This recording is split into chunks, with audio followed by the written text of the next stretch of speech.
تو یہ فرما دیجئے امتیاز آپا کہ ہم نے جیسے نقصانات کی بھی بات کی، فوائد کی بھی بات کی کہ کیا فائدے ہیں ایثار اور ہمدردی کے، اور اگر نہیں کریں تو معاشرہ کس قدر نقصان و بگاڑ کا شکار ہو سکتا ہے۔ آپ ہمارے اگر ہم اپنے اسلاف کی قربانیوں کو دیکھیں اور اپنے آپ کو دیکھیں تو ہم تو بالکل ہی شرمندہ ہی ہو جاتے ہیں، لیکن یہ ارشاد فرمائیں کہ وہ جو جذبہ تھا ہمارے اسلاف کا، ہمارے بزرگوں کا، ایثار اور ہمدردی سے بالکل لبریز تھا، کیا پیغام ملتا ہے ہمیں ان کی زندگی سے؟ اب دیکھیں زینب، مستقل یہ بات ہو رہی ہے اور اللہ رب العزت نے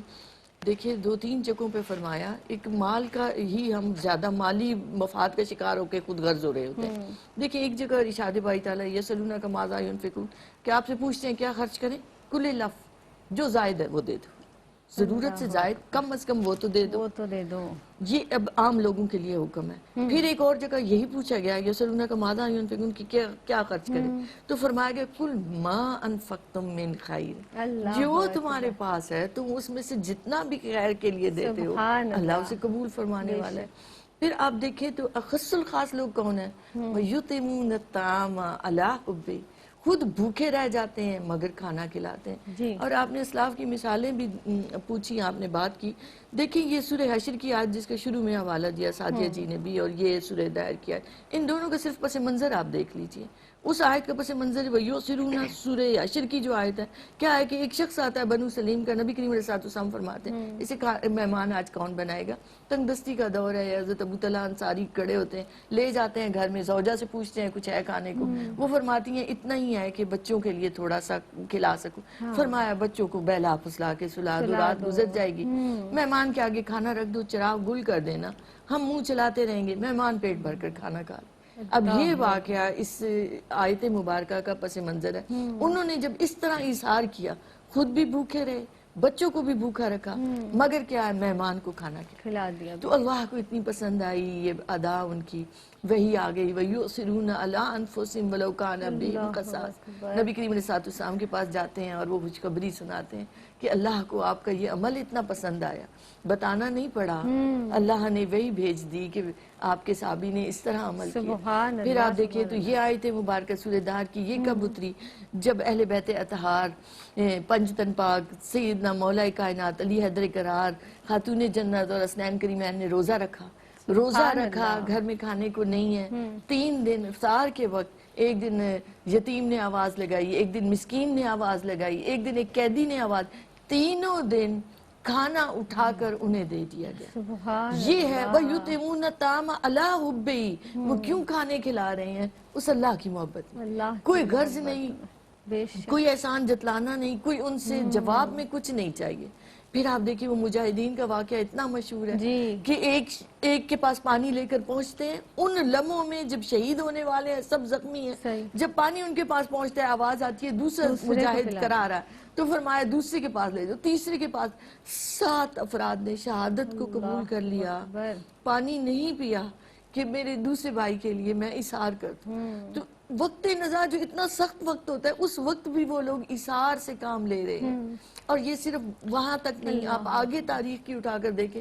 بے شمار مثالیں، سلطان الہند خواجہ غریب نواز، باغ اور چکی ملی تھی ایک ورثے میں، جب باطنی دنیا روشن ہوئی، سب کچھ اللہ کی راہ میں دے دیا۔ کیوں دے دیا؟ فقط اللہ کی رضا کے لیے، اثار کیا، سب کو دے دیا، اور اس کے بعد خالی ہاتھ نکل کر کھڑے ہوئے۔ اب اس کے بعد آپ سارے ان اولیاء اعظام کی زندگیوں کا مطالعہ کریں، یہ سب وہ لوگ ہیں انفرادی طور پر، جس کا بھی میں نے ہسٹری پڑھی ہے ان کی حیات مبارکہ، ہر ایک کے اندر ایثار کوٹ کوٹ کے بھرا ہوا تھا بچپن سے، کہ خود نہیں کھانا، دوسروں کو کھلانا، خود نہیں پینا، دوسروں کو پلانا ہے، خود اپنی ضرورتوں کو پیچھے رکھنا ہے، دوسروں کو ترجیح دینا۔ میں دعا بھی کرتی ہوں، خواہش بھی ہے کہ کاش وہ رنگ ہمارے معاشرے میں نظر آئے، کہ ہم سب اس ایثار کا پیکر بن سکیں، ہم دوسروں کے کام آ سکیں۔ ہمارا دین یہ سکھاتا ہے، ہمارا نظام عبادات یہ سکھاتا ہے، آپ نماز میں کیوں حکم ہے کہ کندھے سے کندھا ملا کر کھڑے ہو، کہ ایک دوسرے کے دکھ سکھ میں ساتھی بنو۔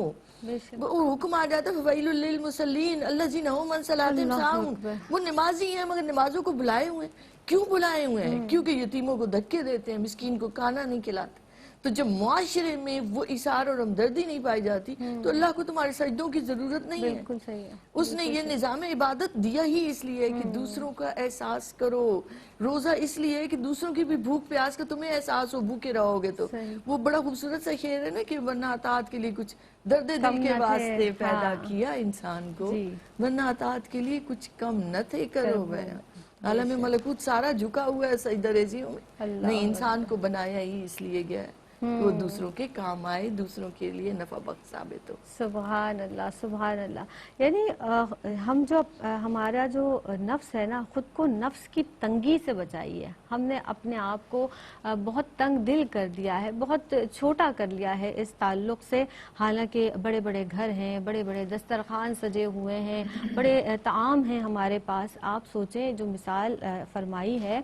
ایک وقت کا کھانا, وہ بھی کیا کھانا, ایک روٹی یا ایک کچھ کھجور, وہ بھی آپ کے پاس کوئی سائل آتا ہے تو وہ بھی صدا کے ساتھ آپ دے دیا کرتے ہیں. ہمارے اسلاف سے ہمیں یہ تعلیم ملتی ہے. ہمارے تو پورے دسترخوان بھرے ہوئے ہیں اور ہم اس میں سے کیا دیتے ہیں کہ جو ہمیں پتہ چل جائے کہ یہ 2 دن بعد بھی کسی نے نہیں کھانا, اس کے بعد اس کو لپیٹ کر ہم اپنے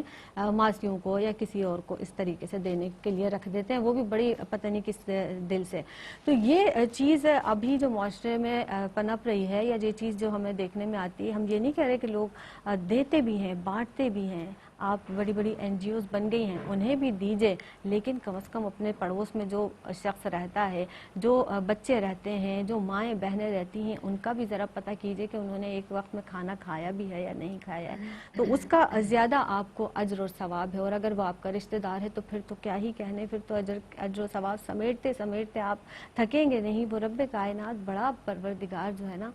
اس نے اتنا, یہ ہمارا خوبصورت دین ہے محترم ناظرین, کہ ہمیں کوئی ایسی بات نہیں ملتی جس کے حوالے سے ہمیں تعلیم نہ دی گئی ہو ہمارے آقا نبی پاک صلی اللہ علیہ وسلم نے.